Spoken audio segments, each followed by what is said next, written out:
सहारा India निवेशकों पर खुशी खबर जमाकारी खूब शीघ्र फेरी पाइबे टंका निवेशकों को 5,000 कोटी प्रदान करने को कंपनी को निर्देश देते सुप्रीम कोर्ट। सहारा ग्रुप रो कोऑपरेटिव सोसाइटी रे टंका जमा करथिबा लोकों को फेराइबा पई जमा अर्थरु 5,000 कोटी टंका प्रदान करने को सुप्रीम कोर्ट सेबी को निर्देश देते। केंद्र सरकार का आवेदन उपर विचार कर जस्टिस सूर्यकांत एवं जस्टिस जयमाल्य बागची खंडपीठ शुक्रवार निर्देश देते।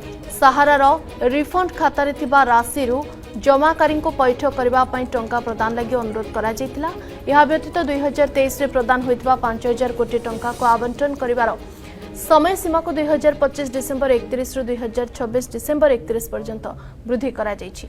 5 कोटी 43 लाख निवेशक 1,13,000 कोटी रु अधिक टंका दाबी करछन्ति। वर्तमान सुधा प्रकृत जमाकारी को मात्र 5 कोटी टंका फेरस्त करिछि कंपनी।